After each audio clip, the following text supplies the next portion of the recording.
Welcome everybody to the 2 Minute Tuesday rig video. Oh, good job I'm not Jonathan Ross. Right, we're going to do chop worm fishing. I've spangled a rig at the weekend and I'm going to remake it, so I thought we'd do a little video of explaining how I do it. Chop worm fishing is probably the simplest method. The key thing about it is being positive. So the shotting patterns, your hooks, your floats, everything's about a static bait and being positive. This particular float is an AS6, which features a nice hollow bristle and a carbon stem. The reason why I use that is it's got a nice round body, so you can hold it dead still in any tow really, and with it being carbon it shows any lifts, which when you're lagging on with a bit of worm or whatever, especially like with tench and other fish, you want a carbon stem just so it shows that little lift and then you're getting ready to strike. So main line for this, I'm going to use 020 main line, which some people might say, oh that's a bit strong, but 020, if you can use 016, 014, 018 hook lengths with that. I like to use a little bit longer hook length on my chop worm fishing. Normally when I'm fishing for roach I'll fish 3, 4, 5 inch hook lengths, but for my chop worm fishing I'll fish 6 or most of the time 8 inches. You don't want your shot too close to your hook, so you know the big fish you're fishing for, you don't want to be seeing you bite too quickly. So first things first, I've just bit the line off and I'm just going to take my main line, which again is my tournament rig line. What I'm going to do here is just tie that on there. Saves me putting them all on from fresh, which from our other videos you've probably seen how I do that. It's no rocket science. So we're just going to tie that, wet that. I'm just going to slide them on. I like to have full rubbers on all my rigs. I'm just going to slide that over there. Right, so that's on. So the float's on to my new line, like so. Get rid of that. Now, shotting patterns. Because this is a 1.25 gram rig, I've got a Olivet on here. And I've got a little kicker of shot underneath that just stops any tangles. One shot above that, and then we've got 2 number 9 droppers. So it's a really simple rig.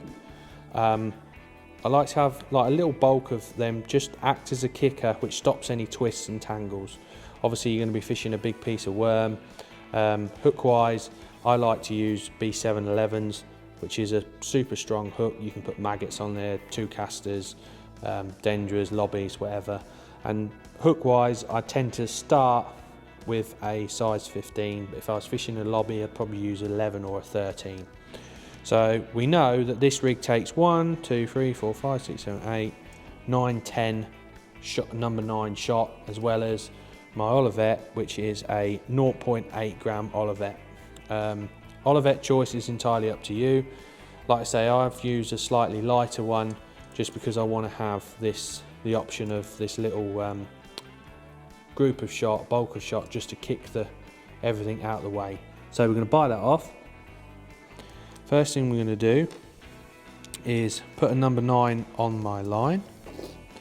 So use the paperweight. So I'm going to put a number 9 on there with my shot pliers. Obviously if you want to refer to the best way to shot video that we've done, that will explain it even better and probably simpler. We're going to slide a number 9 on, then we're going to put the Olivet on, like so. That's on there. And then on this particular rig we had 6 number 9s beneath the Olivet. 1. It's important you take your time with your shot as well, because you want that to sit centrally on the line. 2. You'll probably see I'm applying these quite hard on the line. 3, because I don't want them coming off. Especially if you hook a big fish and it goes through weed or anything like that. 4.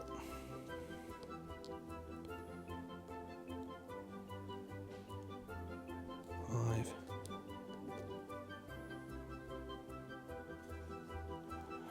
6. So that's my 6. And then I had 2 number 9s above my hook length, so I'm going to put another 2 number 9s on that. Putting all the shot on now, and then I can slide it all over the 3 little flat spots I'm going to make on the line.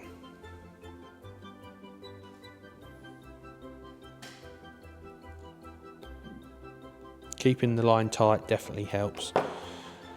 So what I'm going to do now is just going to slide the float up a little bit further, and then I'm going to flatten the line just here. 1, 2, 3.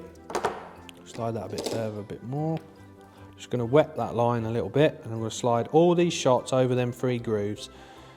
So 1, slide the olivet down, that goes over.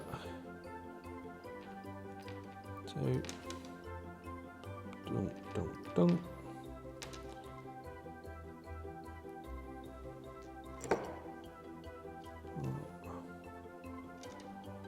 5, 6, 7, 8, 9. Right, so I've slid it over the 3 little flat spots. I'm just going to time a loop in the end there.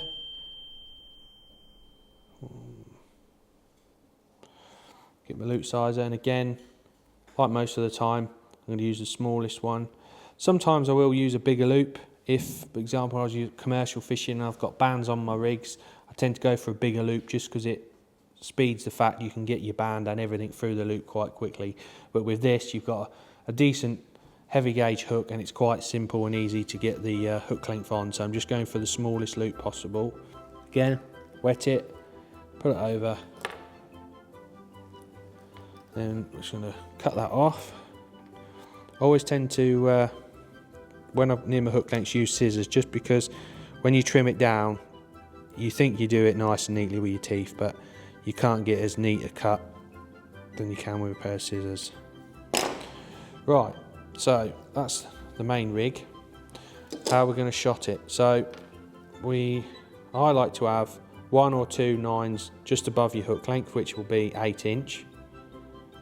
Just slightly out there.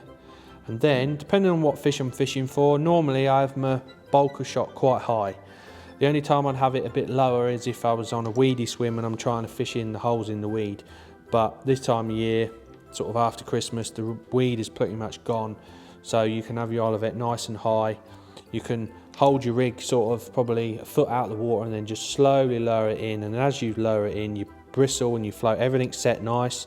And most of the time a perch or whatever's grabbed it on the way down, basically like drop shotting but on a pole. So I'm going to slide them down. With my shot, I don't like to keep my bulk too tight. I like to have a little bit of space between my shot, just a personal preference. Just stops all the tangles. And there we have it. That's what, I don't know, 12 inch away. So I've got hook length, 12 inch, my bulk.